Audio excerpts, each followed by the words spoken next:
बिस्मिल्लाहिर्रहमानिर्रहीम, अस्सलाम वालेकुम। मैं गौहर भट्ट शाइस्ता के प्लेटफॉर्म से आपकी खिदमत में हाजिर हूँ। सबसे पहले दरखास्त है कि चैनल को सब्सक्राइब कर लें और बेल आइकन का बटन ज़रूर दबा दें ताकि अब तक वीलॉग जो है वो पहले पहुँच जाए।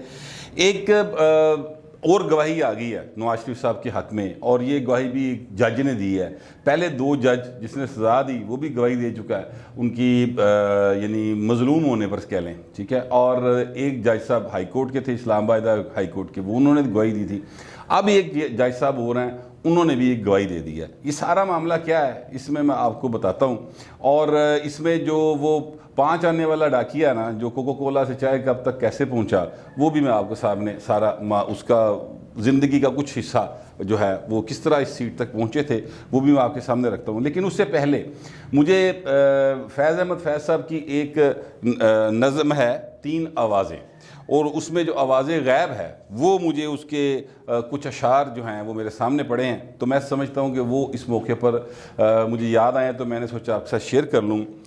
वो कुछ इस तरह से है। हरिकुलुल अमर को सदा दो कि अपनी फ़र्दे अमल संभाले, उठेगा जब जब में सरे फरोशां, पड़ेंगे दारो रसन के लाले, कोई ना होगा कि जो बचा ले, जज़ा सज़ा सब यहीं पे होगी, यहीं अज़ाबो सवाब होगा, यहीं से उठेगा शोर महशर, यहीं पे रोज़े हिसाब होगा। ये जो शेर मैंने आपके सामने रखे हैं फैज़ अहमद फैज़ साहब की 3 आवाज़ें के नाम से एक बड़ी मशहूर नज़म है, उस पर ये मुझे याद आया था क्योंकि जो वाक़या हो रहा है वो कुछ ऐसा ही है मियाँ नवाज शरीफ के साथ। और वैसे तो खैर पहले भी इसी तरह के वाक़यात होते रहे, जुल्फ़िकार अली भुट्टो के साथ हुआ, उनकी फैमिली के साथ हुआ, और भी जो सियासी लोग आइन की पासदारी की बात करते रहे उनके साथ मियाँ नवाज शरीफ से मुख्तलिफ नहीं हुआ, बल्कि उनसे ज़्यादा ही हुआ। मियाँ नवाज शरीफ तो बहुत खुशबख्त आदमी हैं कि अभी तक ज़िंदा भी हैं, उनकी फैमिली भी सारी हयात है, ना कोई रावलपिंडी के चौक में बम धमाके में मारा गया है, ना ही किसी को जेल में फांसी दी गई है, ना ही कोई मुर्दा हालत में पाया गया, और ना ही किसी को उसके घर के दरवाजे के बाहर कत्ल कर दिया गया। ऐसा कोई वाक़या नहीं हुआ मियाँ साहब के साथ, और अल्लाह करे कि ऐसा किसी के साथ कभी ना हो।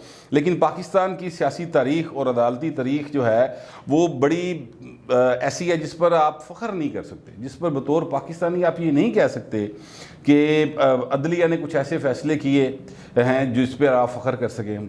ये पूरी की पूरी तारीख़ है जो सियासतदानों के ख़िलाफ़ मतलब एक पूरी अदालती कार्रवाई है जो की जाती है। बहरहाल अभी मैं बात कर रहा हूँ ये मियाँ नवाज शरीफ साहब के जो हैं अपना केस, जिसमें उनको ये फ़िलहाल इम्यूनिटी हासिल है कि वो जब आएंगे तो तब केस लगेगा। लेकिन मरीम नवाज शरीफ साहबा चूँकि उनमें को अक्यूज़ड हैं तो लिहाजा वो उनका केस चूँकि इस्लामाबाद हाई कोर्ट में लगा हुआ है, अपील में केस है, तो उसकी चूँकि तारीखें पड़ रही हैं तो उस हवाले से चीज़ें जो हैं वो अब सामने आई हैं।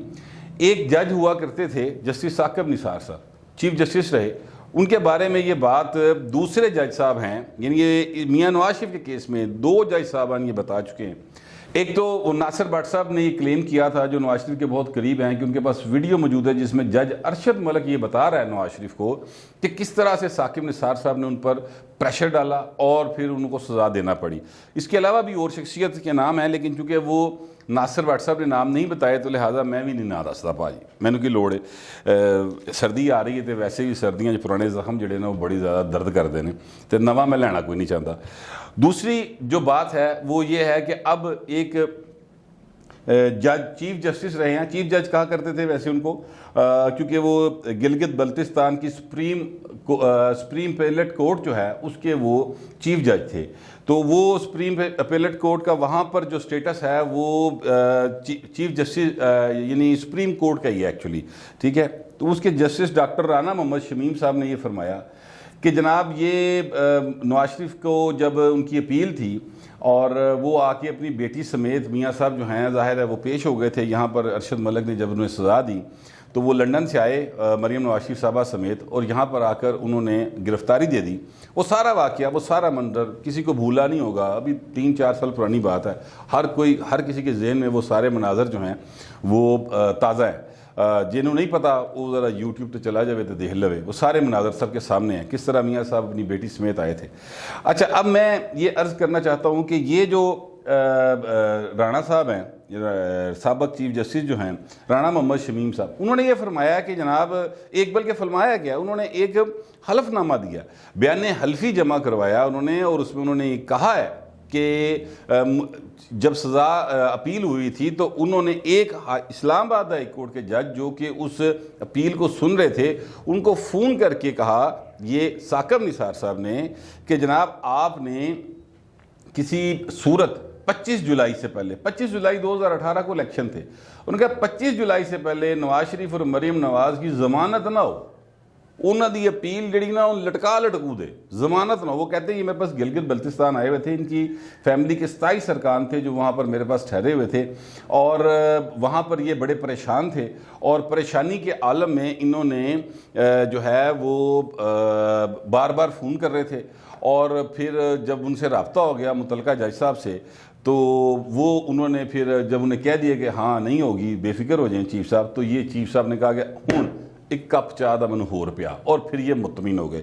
अच्छा, अब ये सारी स्टोरी इंसार अब्बासी साहब ने ब्रेक की है, और फिर उन्होंने इस पर वर्शन भी लिया, और साकिब निसार साहब ने कहा जी बिल्कुल झूठ है, बकवास है, तो एवं फजूल गल्लां करदा, मैनू कहंदा सी मेरी प्रमोशन कर दे, मेरा फलाना कर दे, मैं नहीं किया, तो लिहाजा इस तरह की बातें कह रहा है। साकिब निसार साहब का ये मौक़िफ़ है। जबकि जो राणा साहब हैं, जो राणा जस्टिस डॉक्टर राणा मोहम्मद शमीम साहब उनका नाम है, वो अपनी बात पे कायम है साकिब इसे इंसार अब्बासी साहब के मुताबिक।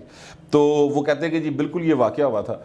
अच्छा, अब ये जो साकिब निसार साहब है, चूँकि लाहौर के रहने वाले हैं, इनके वालिद साहब भी वकील हुआ करते थे, तो चाय के कप से जो मुझे बात याद आई वो ये है कि आपको याद होगा अदाकार शाहिद ने कहा था कि यार इन्हों 5 रुपये देने, 5 आने दिया करते थे कि कोका कोला पी तो ए खत साडा लव लैटर फलानी कुड़ी नूं फड़ा के आ, तो उस वो डाकिए का रोल मतलब ये बचपन में प्ले करते थे। तो चाय के कोका कोला से चाय के कप तक का जो सफ़र है इनका, वो उसमें बहुत सारी चीज़ें हैं जो कि लाहौर के लोगों को याद हैं, और कुछ चीज़ें जो हैं वो उन लोगों को भी याद हैं जब ये जिनके साथ ये काम किया करते थे। मसलन सदीकुल फ़रूक साहब एक शख्सियत है, वो बड़े क्या कहना चाहिए कमिटेड किस्म के पॉलिटिकल वर्कर हैं, और नवाज शरीफ के वो प्रेस सेक्रेटरी रहे हैं, तर्जुमान रहे हैं, और मीडिया सेल के इंचार्ज रहे हैं। ये सदीकुल फ़रूक साहब से आज ही मेरी बात हुई, तो उन्होंने मुझे जो बात बताई है वो ये है, वो ये कहते हैं कि जनाब ये साकिब निसार साहब जो थे, ये हमारे 95 से 96 के दौरान जो कि मियां नवाज शरीफ का अपोजिशन लीडर का दौर था, उसमें मारगढ़ रोड पे हमने अपना ऑफिस बनाया हुआ था मीडिया सेल का, तो वहाँ पर ये आया करते थे। तो मैं इनको जो कार पोस्ट था वहाँ पर उनको मैं कुर्सी मेज़ लगा दी कि इत्थे बह काका, तो यहाँ पर बैठ के आप कोई दरख्वास्त अगर आई है तो आपने वहाँ पर उसका सारा मामला करना है। उस वक़्त ये वकील हुआ करते थे, और ये वकालत इस तरह की करते थे ये सदीकुल फ़रूक साहब के मुताबिक कि ये 5 से 7 हज़ार रुपया फ़ीस इनकी होती थी टोटल, और इन्होंने हमारे जो लीगी कारकुनों के ऊपर केसेस वगैरह होते थे उनके हवाले से उनको परसू करना होता था। तो कुछ तकरीबन 1,80,000 से लेकर 1,90,000 के दरमियान इन्होंने हमसे फ़ीस भी ली बतौर वकील, और वो भी मुस्लिम लीग नून के वकील के तौर पे ये फ़ीस भी वसूल करते रहे।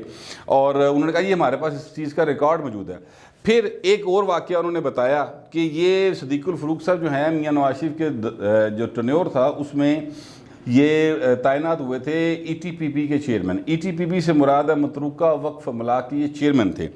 वहाँ पर कोई जो मसला था, सदीकुल फ़रूक साहब मैंने आपको बताया बड़े असूली कानूनी से आदमी हैं, साफ़ी भी रहे हैं एक दौर में। PPI एक न्यूज़ एजेंसी हुआ करती थी, उसमें ये सहाफ़त भी किया करते थे, और मतलब बड़े डाउन टू अर्थ आदमी हैं। इनकी कमिटमेंट जो है वो उसमें पॉलिटिकल कमिटमेंट में कोई शुबे की बात नहीं। इनको जब उठाया था नैब ने आज से 20 साल 21 साल पहले, जब परवेज़ मुशर्रफ साहब का मार्शल लॉ लगा, तो उस वक्त सदीकुल फ़रूक साहब को उठाया था, और सदीकुल फ़रूक साहब जो हैं उनको उठाकर तो 3 महीने 4 महीने गुजर गए, पता ही नहीं चला कि सदीकुल फ़रूक साहब कितने हैं, वो भाई कितने पेश ही नहीं किया।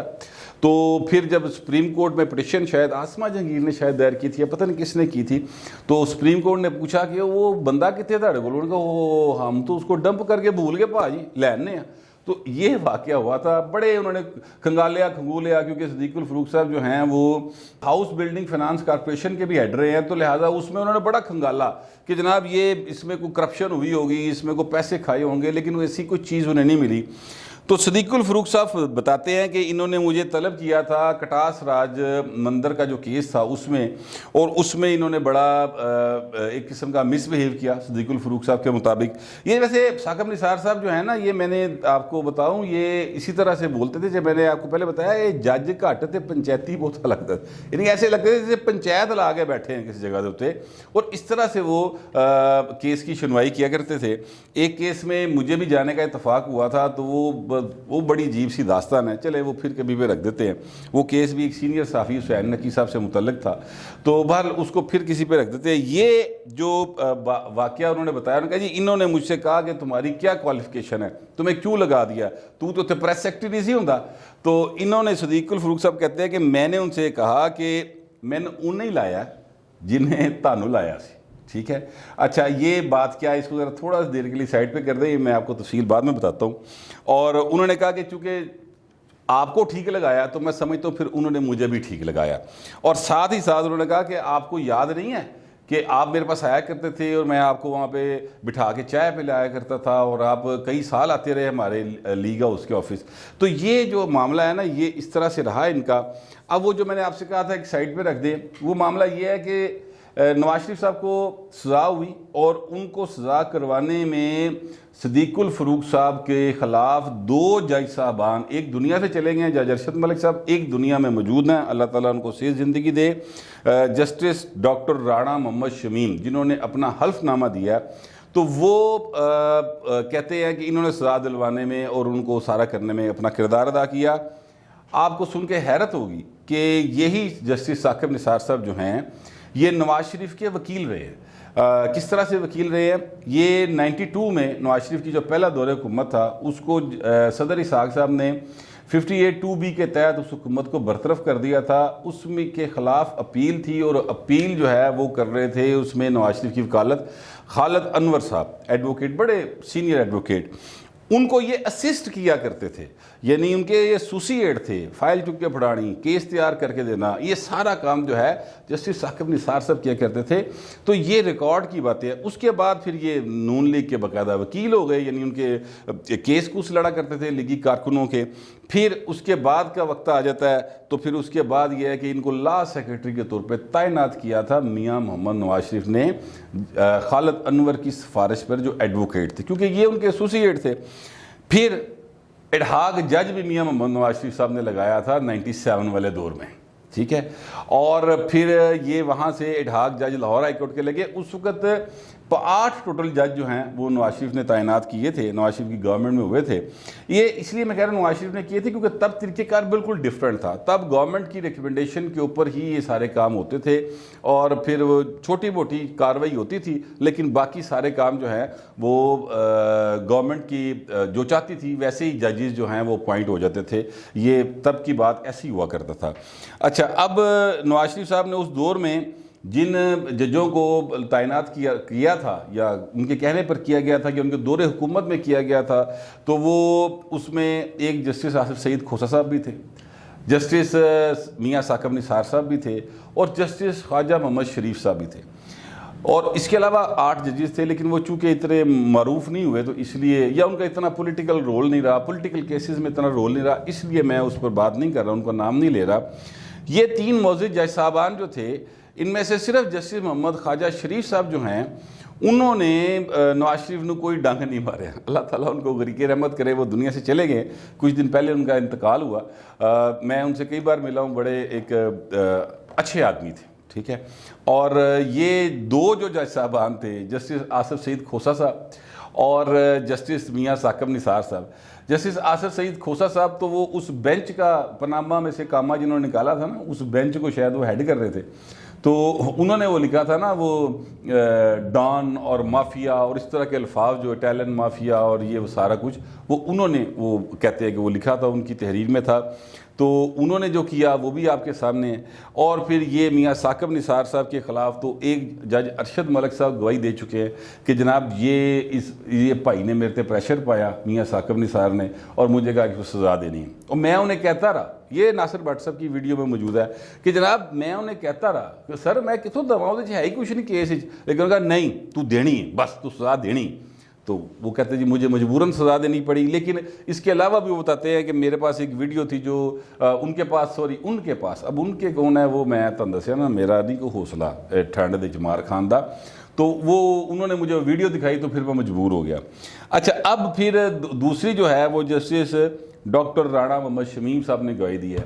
इससे पहले एक और जस्टिस शौकत अजीज़ सिद्दीकी साहब हैं जिन्होंने सुप्रीम कोर्ट में अपनी बतौर जज जो रिमूवल उनकी हुई थी सुप्रीम जुडिशल काउंसिल से, उसके खिलाफ जो रिव्यू पिटिशन दायर की हुई है उसमें उन्होंने लिखा हुआ है और जनरल फैज़ हमीद का नाम दिया उन्होंने कि वो मेरे पास आए थे और उन्होंने मुझे कहा कि अगर आपके पास नवाज शरीफ का केस आए तो आप क्या करेंगे। तो मैंने कहा जी मेरिट पे फैसला करेंगे, जो कानून होगा उस पर फैसला करेंगे। तो उन्होंने कहा कि हो आप तो हमारा 2 साल का काम ख़राब कर देंगे। ये सारी बातें अदालती रिकॉर्ड का हिस्सा है और मरियम नवाज शरीफ साहब ने उनका ये जो बात है जो उन्होंने रिव्यू पिटिशन में लिखी है अपनी, वो उस अपनी अपील का हिस्सा बनाई हुई है। अब मैं आपसे अर्ज सिर्फ ये करना चाहता हूँ कि इस तरह से आला अदलिया में फैसले अगर होते हैं जो कि पूरी अदालती तारीख बड़ी पड़ी है, मेरे पास बहुत सारे वाक़यात हैं भुट्टो साहब के केस के हवाले से भी हैं, दूसरे भी हैं, वो फिर कभी आपको सुनाएंगे। तो फिर यार सोचने की बात है कि हम कौन से माशरे में रह रहे हैं। अगर इंसाफ नहीं है तो फिर यार जुल्म की हुकूमतें, जुल्म का दौर जो है वो तो मैं समझता हूँ कि बहुत एक ऐसा दौर होता है जिससे फिर नहीं लगती पैनाडोल पाइन, फिर ठीक है, फिर वो सर दर्द की गोली नहीं मिल रही होती क्योंकि वो उसकी डिमांड बढ़ जाती है। फिर यहाँ पर दूध में वाशिंग पाउडर मिला के बेचा जा रहा होता है। ये सारा इस निज़ाम की वजह से जो जुल्म का निज़ाम है, और इस जुल्म के निज़ाम के ख़िलाफ़ उठना बहुत ज़रूरी है। और हर जो शख्स है उसको चाहिए कि वो अपने अपने दायरा इख्तियार के अंदर इंसाफ, जो भी उसका दायरा इख्तियार है, चाहे वो बोलने का है, चाहे वो लिखने का है, चाहे वो मतलब है कि घरों जाके सौदा ले आंदा है, वो च भी 5 पैसे 10 पैसे की बच्चे बिलंती मार लेंगे सन, वो ना किया जाए ताकि इंसाफ जो है वो हो। और जो मैंने शुरू में आपको नज़म का एक कता सुनाया है फैज़ साहब की, वो वक्त जो है ना वो आने वाला है फिर, मैं समझता हूँ, क्योंकि वो जब वक्त आएगा तो फिर कोई ना होगा कि जो बचा ले, ये बात याद रखिएगा। और नवाज शरीफ को के नसीब अच्छे हैं अभी तक, तो बचे आजे पाजी, ठीक है। और अल्लाह ताला सबके नसीब अच्छे करे और अल्लाह ताला से दुआ करनी चाहिए कि इंसाफ जो है वो सबको मिले। फिर वक्त इतने, मिलते हैं अगले वीडियो।